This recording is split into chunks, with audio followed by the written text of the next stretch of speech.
Tonight on CFTK-TV News, Terrace's RCMP had an update on an arrest from earlier in the year. A report reveals the missteps that led to the death of a young firefighter, and there is a profile of a BC athlete who won an Olympic gold medal. Northwest BC's only television news team. We are CFTK-TV News.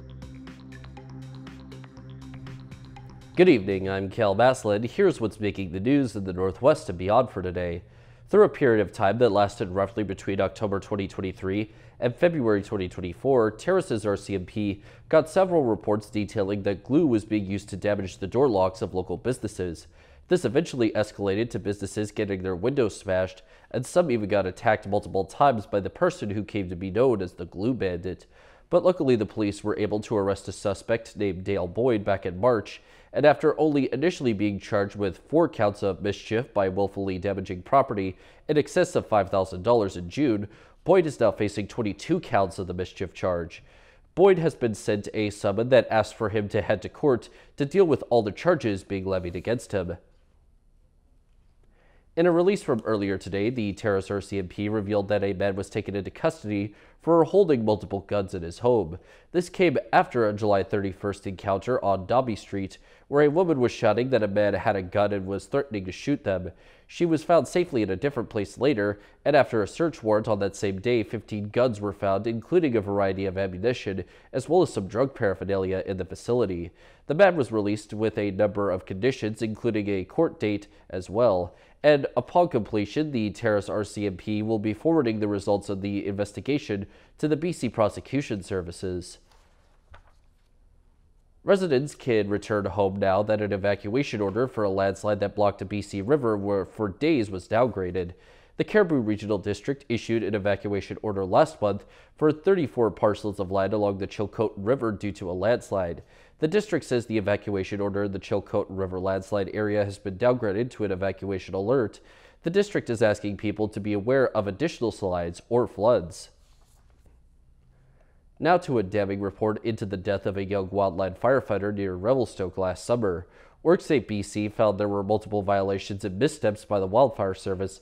19-year-old Devin Gale died when a burning cedar tree fell on her, and apparently her colleagues expressed serious concerns about that tree. CTV's Shannon Patterson reports. Summer 2023 was Devin Gale's second wildland firefighting season. The 19-year-old nursing student was part of a team clearing brush near her hometown of Revelstoke on July 13th when she was hit by a falling tree. We represent around 2,000 wildfire fighters around the province. And I just like to say, obviously it was an incredibly tragic death. And it hit the entire wildfire service incredibly hard. It was very apparent, given Devin's death, that something had gone tragically wrong on the site. A newly released incident report from WorkSafe BC found several of Gale's colleagues had raised concerns about the tree, which was visibly burning from the inside. The report says one fellow firefighter suggested a no-work zone be put in place around it, but no dangerous tree assessment was done. Later that afternoon, the tree fell on Gale and killed her. The investigation found, even though the hazard of the burning cedar was reported, no actions were taken to eliminate or mitigate the risks. WorkSafe also criticized the Wildfire Service for inadequate training of young and new workers. There's no question that people who sign up for the Wildfire Service are signing up for an inherently risky and difficult job, but it should never be risky or dangerous because of a lack of training, because a concern that somebody raised about safety wasn't acknowledged in the way that it should have been. And I want to be very clear here. We do not believe that it'd be proper to lay blame on individuals in this particular incident. We don't think this is an individual problem. We think that there is a systemic problem at work here. In a statement, the BC Wildfire Service said immediate and specific actions have been taken to enhance training since Gale's death. These include providing customized danger tree awareness training for all BC Wildfire Service staff, increasing danger tree assessor mentorship, and forging stronger partnerships with safety associations to provide training to BC Wildfire Service members. People like Devin are extraordinary, but they're not unique. There's so many people in this service that are willing to work incredibly hard on the off-season to keep British Columbians safe. And what we owe to them is to ensure there's the appropriate management oversight support. Many wildland firefighters join up each summer to pay for university. Devon Gale never got to finish nursing school. It's hoped lessons learned from her death will make the whole industry safer. Shannon Patterson, CTV News.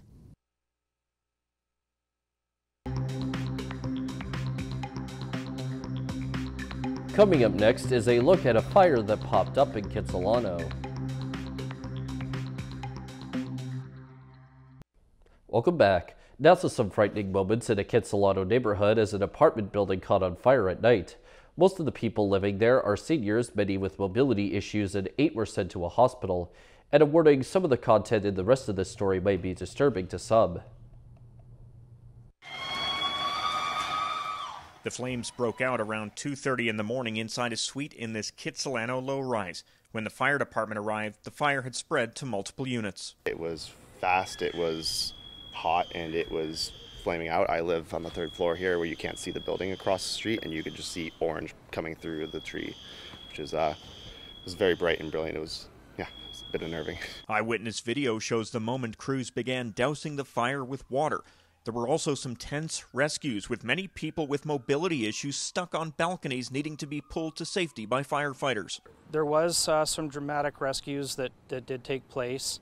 Once the fire was out, there was such a significant amount of smoke and heated gas within the structure that the tenants were not able to exit their suites on their own. And while most of the people living here are okay, 38 of them are now without a home for the time being. Here you can see the extent of the damage. Much of this side of the building left charred and blackened. The cause is under investigation, but the fire department has found some early indications. The cause is under investigation, but yes, we believe that the occupant of the suite was a smoker. It appears that the fire started on a couch, and that occupant tried to remove that couch to the balcony, was somewhat successful in doing that, and then retreated to the bedroom. And for people who live in the neighborhood, there were haunting sounds and images to wake up to. I heard a woman wailing at like 2:30 a.m. Thought there might have been like an assault going on the street, so I ran to my window and quickly heard glass shattering and popping from the heat and saw the smoke and fire coming from the building over yonder. We have more on the discord between members of Vancouver's ruling Civic Party, ABC. Some new information provides a stark look into the inner workings of City Council, and it's not a pretty one. As CTV's Isabella Zavarisi reports, it's leading to questions over how the Integrity Commissioner's office is being used. Vancouver City Hall is at the center of political infighting again. For Councillor Kirby-Young and the mayor's office to betray me that way, it's just really hurtful. Text messages viewed by CTV News between PNE President and CEO Shelley Frost, ABC Councillor Sarah Kirby-Young, and the Mayor's Chief of Staff, Trevor Ford, outline how a complaint aimed at Park Board member Brennan Bastiovansky while he was still with the party came to be. Sarah Kirby, she was a mentor of mine, so I was very caught off guard by that. The PNE President accused Bastiovansky of using his position to get backstage at a concert last summer, but no formal investigation was conducted and the file was closed. It puts us in a very bad position when an elected official, regardless of who they are, come onto our site and use their position to break protocols. There's absolutely nothing wrong with me going to thank leaders in our community. The fair's president reached out to Kirby-Young, who was on the PNE board, and was advised by Trevor Ford to submit the complaint to the city's Integrity Commissioner. The PNE spokesperson and Ford are adamant it wasn't about political interference. Our CEO is obligated to report that to the board chair, has nothing to do with politics. Political interference, you can call it that. I would prefer to say I was doing my due diligence, saying use the system in place to handle this stuff. One political scientist questions how the party is using the Integrity Commissioner. And it seems to have become weaponized, that people are using this process now for political ends. And that puts the Ethics Commissioner in a very difficult spot. The antics don't end there. Bastiovansky was the only Park Board member to not receive an invite from the PNE this year. Isabella Zavarisi, CTV News, Vancouver. The dust is settled on the Paris Olympic Games, and Canada finished with a record number of gold and total medals ever in a non-boycotted Summer Olympics. One of the most dramatic wins came on the track with a BC sprinter becoming an Olympic champion. CTV's Kevin Chirac has more on his journey to the podium's top. Jerome Blake is an Olympic gold medalist, but he'll admit growing up in Jamaica, the thought seemed more like a pipe dream. Honestly, I wasn't the best at this. I was probably the slowest athlete on my team. But he kept at it, and when he moved to Kelowna in 2013 to live with his mom, he emerged as a sprinting star. I really took the training serious the next year and then really decided, okay, this is what I really want to do. I'm going to train hard because I want to run faster, and that's when it really took over. And I think for my whole high school career, I didn't lose a single race. He brought a lot of energy to the track and to practice. Blake then moved and started training with the Coquitlam Cheetahs, where he met Nicholas Iron. When it came down to racing at a meet, he was virtually untouchable. It wasn't long till the national team took notice and Blake started winning on the international level, including a 4x100 Olympic silver in Tokyo and 2022 World Championship gold, but the sport's biggest prize still on the bucket list. All four of us had a conversation. We just said we know 2024 we need to win in Paris. Despite entering the final as a heavy underdog, Canada shocked the running world, capturing the country's first gold in the event since 1996. A member of that team, Bruni Surin, had a front row seat.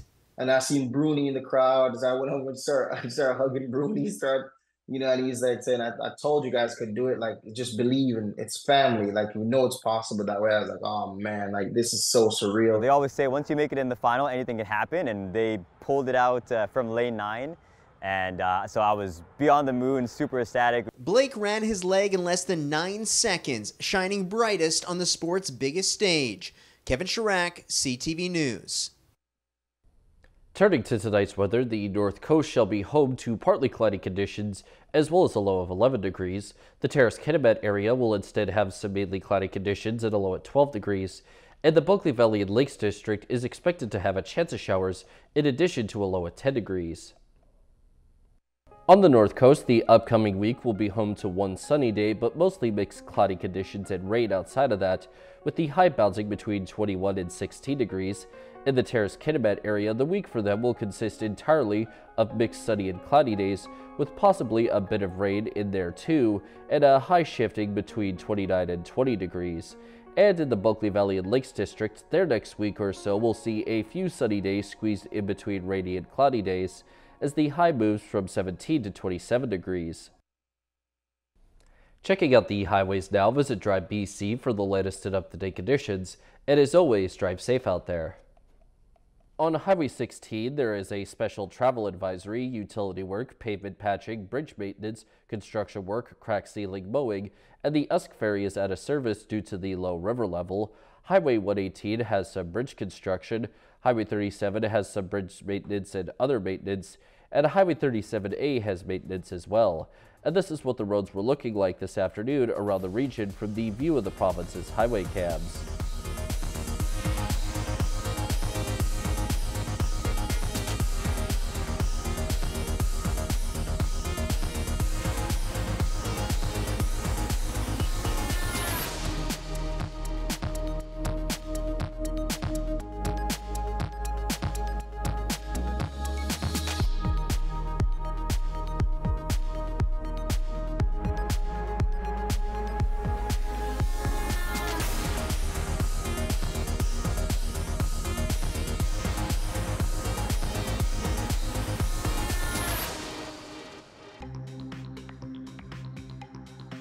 Still to come, a serious disease has resulted in an international health emergency being declared.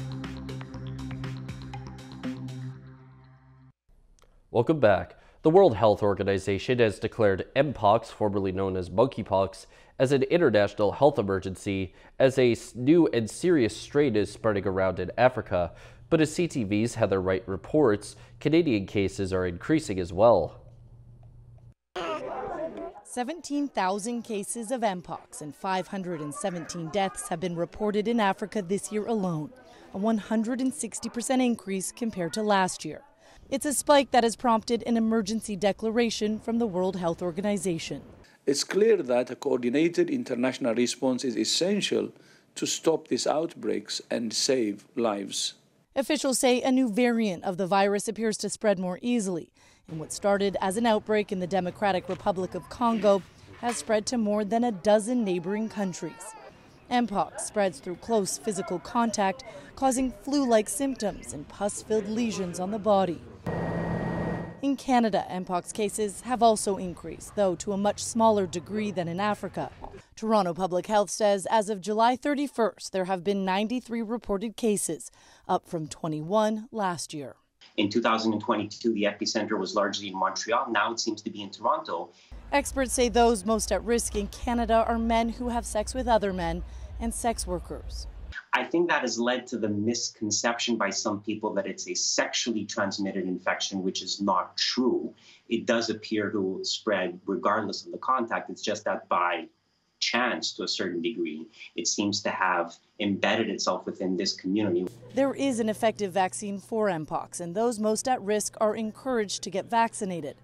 Experts are also urging governments around the world, including Canada, to move quickly to get vaccines to those who need it most. I know there's logistical hurdles and regulatory hurdles, but it's been 2 years and there's still very limited access to these products in areas that are hardest hit. Health Canada says it has a sufficient supply of Mpox vaccines, and a potential donation is one thing the government is considering, though they add at this point no formal request has been made. Heather Wright, CTV News, Toronto. The U.S. East Coast is bracing for Ernesto as the hurricane brings damage, flooding, and power outages to Caribbean islands. Atlantic Canada is also in the storm's path. CTV's Joy Melbon has the latest. From a tropical storm to a hurricane, Ernesto has brought more pain to Puerto Rico, pounding the island with torrential rain and wind. Floodwater raging over highways, cars swept away, half the island on this U.S. territory now without power. 23 hospitals operating on generators as officials warn the danger isn't over yet. Stay away from the coastal areas, stay safe at home or wherever you are staying in the case of tourists, and keep an eye on the reports of the National Weather Bureau because, as I said, we're still under a watch for a tropical storm. Schools and government offices closed, about 100 flights canceled to and from the island. From downed power poles, debris, and fallen tree branches.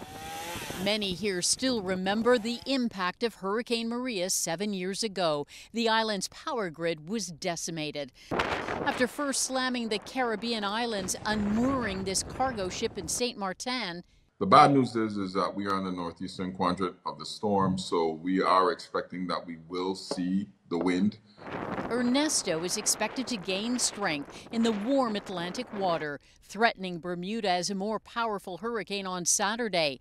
Forecasters warning of riptides and strong wind along America's east coast before the storm tracks north to Canada. But we want to raise the alarm bells here across Atlantic Canada. This can be a big storm with significant life-threatening impacts into early next week, and certainly the risk for widespread power outages.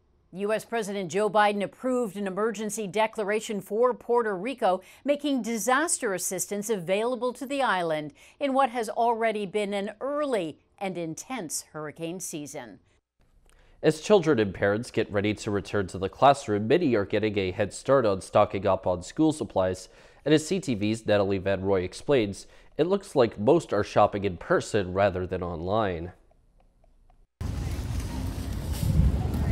Derek Smith is starting to get everything ready before his daughters head back to school. We just got to get some clothes, backpacks, lunch stuff, things like that. Or lunch stuff. He prefers to do his shopping in person rather than online. In person's best for fit the clothes on the kids. They get to see what they want, styles, colors, that kind of stuff. You get it online, it looks so different when it comes in the mail. And that's the trend this year right across the country. The Retail Council of Canada says 3 out of 4 consumers will shop in store for back to school rather than online.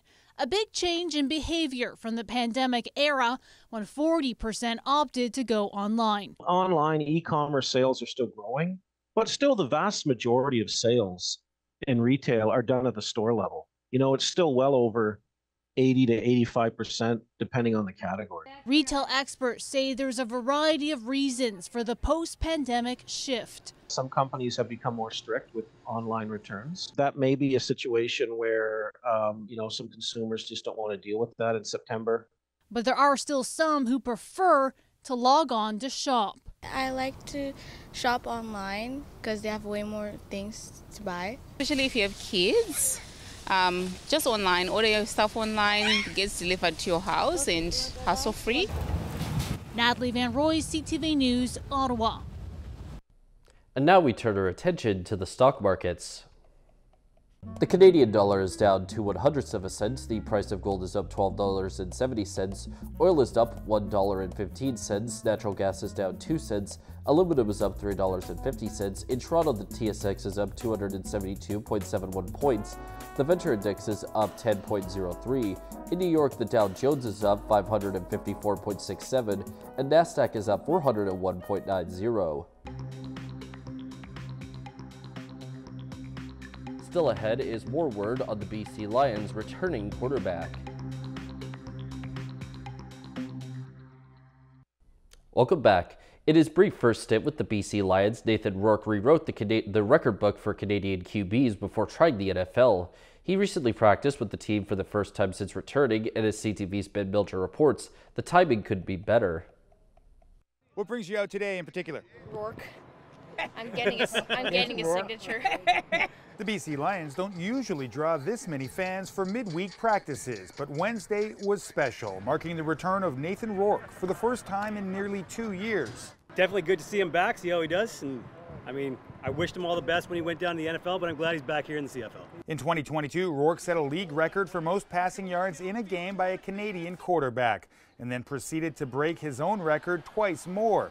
Despite missing half the season with a foot injury, he won the league's Most Outstanding Canadian award. Rourke swarmed, stays on his feet somehow. Since then, he's bounced around with 4 different NFL teams, trying to make a name for himself in the world's best league. It's not as glamorous as you might think. It is football at the end of the day. It's a lot more money, a lot more business. Go. This week, he re-signed with the BC Lions, and at Wednesday's practice, slid right in with the first-team offense. Rourke looks poised to start this Sunday against the Winnipeg Blue Bombers, meaning he's got some studying to do to relearn the Lions playbook. I've known this one. I learned it at some point. I was in here for 2 years. But then this is also my 5th offense this year. So going to have to forget a bunch of stuff to make room for this stuff. Regular starter Vernon Adams Jr. is out week to week with an injury and seems destined to be Rourke's backup upon his return. I know from Nathan and VA and from me is we're looking out for the BC Lions, and we want to do what's best for the BC Lions football team. Despite a 3-game losing streak, with Rourke's return, the Lions are now Grey Cup favorites, but the team is not looking past the Blue Bombers. Hopefully we just keep working, take it one day at a time. I'm glad it's a long week, and we'll see what happens on Sunday. Whatever happens on Sunday, there's still half a season left for Rourke to once again leave his mark on the CFL. Ben Milcher, CTV News, Surrey. That's our news for now. For CFTK-TV News, I'm Kel Maslin. Thanks for watching.